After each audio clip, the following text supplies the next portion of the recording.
PT Austindo Nusantara Jaya ini kami didirikan sebenarnya dulu tahun 1993 dengan nama PT Austindo Teguh Jaya. Pada saat itu tahun 1993 fokus bisnis dari PT Austindo Teguh Jaya itu masih beragam. Salah satunya agribisnis, terus kemudian jasa keuangan, jasa pelayanan kesehatan, pertambangan, dan juga renewable energy. Pada tahun 1993, kami sudah mulai sebenarnya dengan energi terbarukan. Jauh sebelum energi terbarukan itu menjadi hot topics atau hot focus di dunia usaha.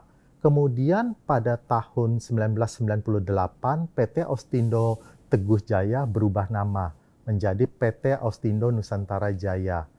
Dan untuk bidang kelapa sawit, kami memulai investasi pertama di bidang kelapa sawit pada tahun 2000, yaitu pada saat kami mengakuisisi sebagian saham dari PT Eka Pendawa Sakti yang kemudian berubah nama menjadi PT Austindo Nusantara Jaya Agri. Kemudian pada tahun 2003 kami lanjutkan akuisisi saham PT Sahabat Mewah dan Makmur, perkebunan kami yang ada di Belitung. Terus kemudian tahun 2004 kita lanjutkan juga ada akuisisi saham investasi tambahan di PT Ondo Perkasa Makmur. Sekarang berubah nama sudah menjadi PT Austindo Nusantara Jaya Agri Siais. Letaknya di Sumatera Utara. Kemudian tahun 2005 kita juga lanjutkan investasi di wilayah lain yaitu di Kalimantan Barat, di Ketapang, yaitu investasi di PT Kayung Agro Lestari. Kemudian di tahun 2012 kami mendefinisikan kembali mengenai visi, misi, dan juga fokus bisnis kami. Di mana pada tahun 2012 itu kami menetapkan bahwa visi kami adalah kami ingin menjadi perusahaan pangan yang berkelas dunia dengan berbasis agribisnis dengan tujuan untuk mengelevasi kualitas kehidupan manusia dan alam. Nah, sejalan dengan hal tersebut, maka bisnis-bisnis yang tidak ada hubungannya dengan industri pangan kami jual ataupun kami pisahkan dari grup ini. Kemudian di tahun 2013, PT Austindo Nusantara Jaya melantai ke bursa dengan melepaskan saham 10% kepada publik sehingga menjadi PT Austindo Nusantara Jaya Tbk. Juga di tahun 2010 sebelumnya kami juga sudah memulai merintis industri sagu, yaitu yang di Papua. Jadi sejak tahun 2000, pada dasarnya pada tahun 2000 kami sudah mulai merintis industri kelapa sawit dan semakin fokus dengan mendefinisikan kembali bisnis utama kami di tahun 2012 tersebut. Yang mendasari untuk kami fokus kepada industri sawit sebenarnya bukan hanya kepada sawit tetapi industri pangan.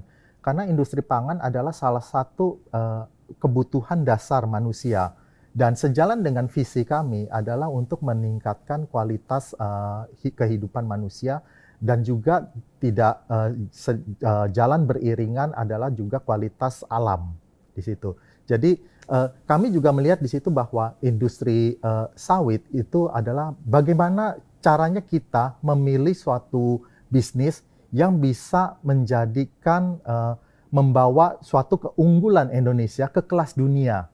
Dan salah satu keunggulan Indonesia itu adalah produk komoditas dari sektor pangan itu adalah minyak sawit.